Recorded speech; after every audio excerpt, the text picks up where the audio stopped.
Johnny seorang karyawan di salah satu perusahaan yang bergerak di bidang makanan ringan. Setelah lama dia bekerja, akhirnya ia mendapati tawaran untuk naik jabatan. Tidak mau membuang-buang kesempatan itu, Johnny pun menyetujuinya. Meski dengan syarat ia harus bepergian ke luar kota untuk melakukan pelatihan selama 2 minggu. Johnny yang begitu semangat ingin naik jabatan pun tidak peduli harus tinggal di sebuah mes dengan karyawan-karyawan lain yang ikut bergabung. Ia yakin bisa bersosialisasi dengan yang lainnya walaupun hanya ia sendiri yang berasal dari luar kota.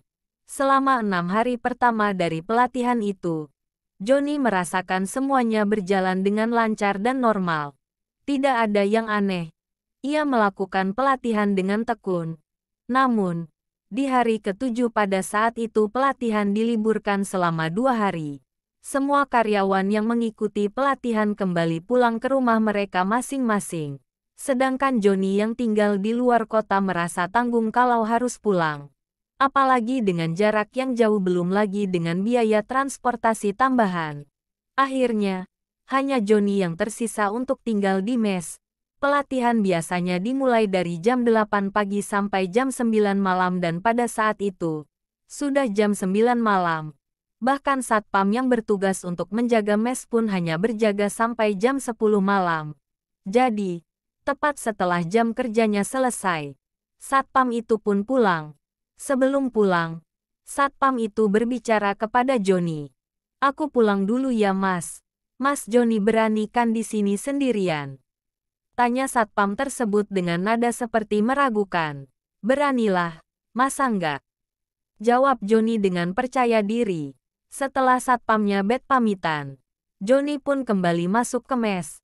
Lalu ke dapur hendak membuat kopi. Karena keadaan mes sangat sepi. Suara sekecil apapun menjadi bergema dan membuat situasi mes angker. Pada saat Johnny sedang membuat kopi, terdengar suara ketukan dari arah pintu depan. Johnny pun keheranan.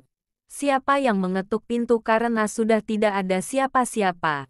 Tapi ia tetap mengecek. Barangkali memang ada orang. Pada saat dicek, ternyata tidak ada siapa-siapa. Ia yang merasa dikerjai. Kembali ke dapur untuk mengambil kopi yang sudah ia buat. Dikarenakan ada banyak lubang ventilasi di dinding dapur, Johnny merasa kedinginan karena tiba-tiba angin berhembus sangat kencang. Ia pun tak sengaja seperti melihat sepasang mata yang memerhatikan dirinya. Namun, pada saat diperhatikan ternyata tidak ada apa-apa. Johnny pun mencoba untuk tidak peduli dan pergi ke kamarnya. Pada saat di kamar, setelah menghabiskan beberapa jam dengan mengulang materi dari pelatihan yang sudah ia dapat, tepat tengah malam Johnny merasa mengantuk. Ia pun berjalan ke arah jendela yang ada di sebelah kasurnya dan menutup jendela itu rapat-rapat. Ia mulai tertidur. Sayup-sayup suara mulai terdengar. Angin kecil sedikit berhembus ke arah Johnny yang sedang tertidur. Membuat Johnny tersadar dan melihat jendela itu sudah terbuka. Aneh pikirnya, perasaan tadi sudah ia tutup. Johnny pun mulai berpikir ini bukan ulah manusia. Johnny lalu menutup jendela itu kemudian kembali ke kasur untuk melanjutkan tidurnya dengan posisi memunggungi arah jendela. Johnny yang setengah sadar, memutar badan dan melihat ke arah jendela. Sedikit kaget, ia melihat ada tangan putih pucat memegang jendela. Perlahan-lahan Johnny mulai menelusuri siapa sosok itu. Ternyata, betapa mengejutkan Johnny yang sedang tertidur. Sosok itu memakai baju putih dengan mata yang memerhatikan Johnny di kasur. Berambut panjang menjuntai dengan mata yang melotot. Namun wajahnya tidak cukup jelas. Johnny kembali memunggungi jendela itu untuk menghindari sosok tersebut.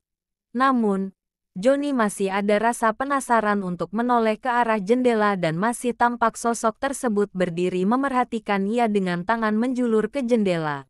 Mencoba untuk tidak takut, Johnny pun bersikap untuk melanjutkan tidur. Namun tidak bisa. Sudah berulang kali ia melihat ke arah jendela. Bahkan sampai 5 kali lebih Johnny masih diperhatikan oleh sosok gaib yang mengganggunya itu. Johnny yang sudah tidak tahan menatap sosok yang mulai kelihatan bahwa wajahnya itu hancur dan bercucuran darah. Akhirnya Johnny pun terkulai lemas dan berusaha untuk tidur sambil memunggungi jendela dan menutup tubuhnya dengan selimut. Berharap untuk bisa tidur karena ia sudah terlalu lama terjaga. Namun sayang tetap tidak bisa.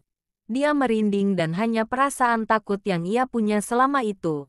Sampai akhirnya, azan subuh terdengar. Johnny tak menyangka ternyata sampai subuh ia diganggu oleh sosok gaib menyeramkan itu sampai-sampai ia tidak tidur lagi. Ia pun memberanikan diri untuk melihat ke arah jendela dan betapa melegakan akhirnya sosok itu sudah tidak ada. Esok harinya dimulai. Ia pun beraktivitas seperti biasa dengan memaksa untuk melupakan kejadian semalam.